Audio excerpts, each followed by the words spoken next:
this segment, we're going to be discussing some excerpts from my book, Before the Sale. We're going to be discussing never to solicit and always be interviewing. And I'm going to break that down for you. What that actually means is, for instance, when you're at a network meeting, you're going to hand out your card, and most people are going to forget you by the next day. But you're going to hand out that card, and you're going to have your 60-second elevator speech. And typically that's pitching what you do. The reverse of that would be to interview. And what that would be to be more concerned about what they do. And I've made my whole career out of doing this. So what I like to do is I like to set those appointments up. And I like to find related industries. I'm not just going to hand my card to anybody. I need related industries. So let me give you an example of what a related industry would be. Let's say you're a real estate agent. Well, that would be a mortgage broker, a title company, a home inspector, a real estate attorney. These would be related businesses. So what I like to do is I like to find those. If I'm in a network meeting, I'll grab a bunch of cards, but when one hits me and it's related, I'll make an appointment with that person and I'll share with them that I'm scheduling that appointment so I can give them business. And I want to go and interview them. So I'll go to the real estate attorney's office and he's going to see me because I'm not soliciting him saying, hey, this is what I do and I want you to refer me. I'm saying, I have a lot of people to bring you. And I'm going to bring you people, so I want to interview you. I want to see what your services are like. And if granted, he might say, well, don't you have anybody in your loop already that does what I do? And I'm going to say, well, I geographically refer. I have clients all over the place. I don't want to drive 10 miles to one of my people. Or one of my lawyers or home inspector. So I'm going to go in and I'm going to tell him, listen, you might know more about something in one area. You might have a specialty that one of my other real estate attorneys does not have. So in this case, I'm going to go and interview them. I'm going to find out everything I can about them. This way, I'm educated about their service, and when somebody needs a service like that, I'm going to be able to speak intelligently about their industry or their firm or their business. So what does that do? Well, it makes me a little more credible. Okay? If I just say, well, yeah, I have a great real estate attorney, you should give him a call. But if I know a little bit more history, I'm going to be a better salesman for my reciprocal referral partner.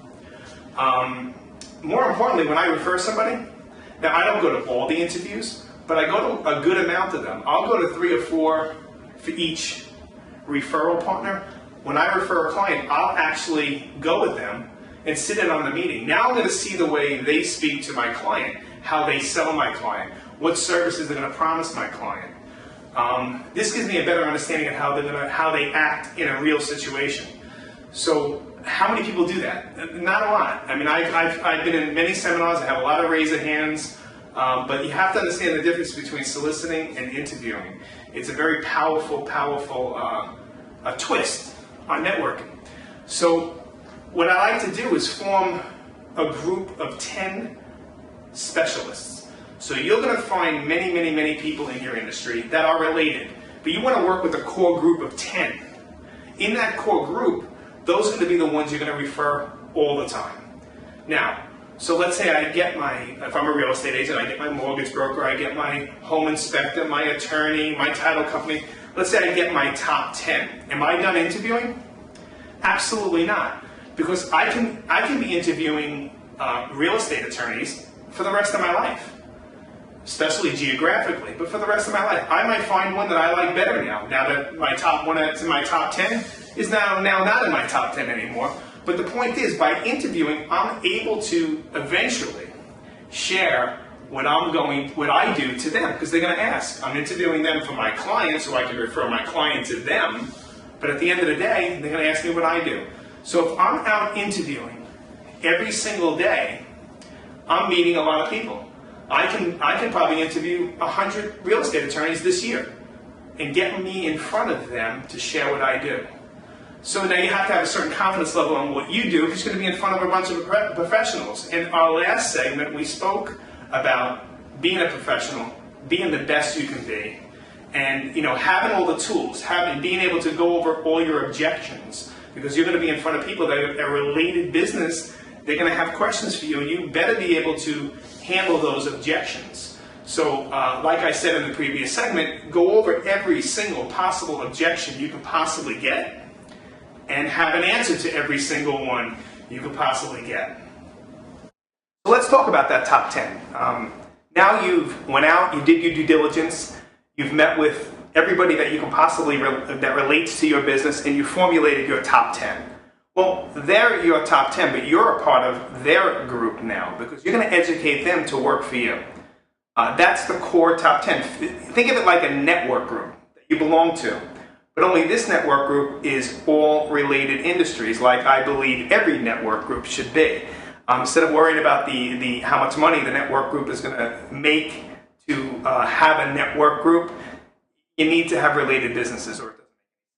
So having this core group, if each one can work for each other 10 minutes a week by getting that other person business, that's a lot, and that truly, truly adds up. But your core group of related business, think about it that you have a client now, and that client needs all these services. Just imagine that they came to an office and all your 10 people, your reciprocal referral partners, your team, your top 10,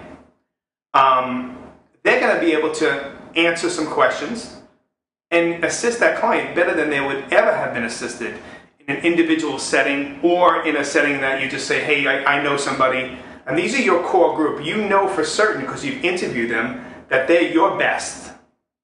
They're your best referrals. So you know they're going to help that client. Now, I'm not saying in the perfect world it'd be great if we're all in one room and we can help a client. I'm saying to imagine that. But independent meetings surrounding your client around these top 10, that's what it's going to feel like to them. And they're going to love you because you've done that.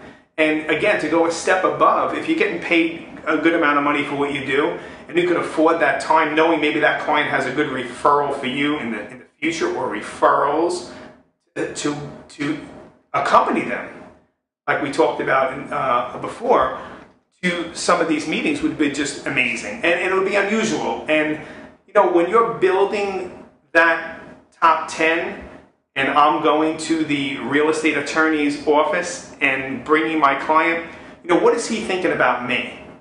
And you know, where did this guy come from? Like, he's accompanying his client. There's no monetary benefit at this point. He's going to think that's pretty amazing and unusual.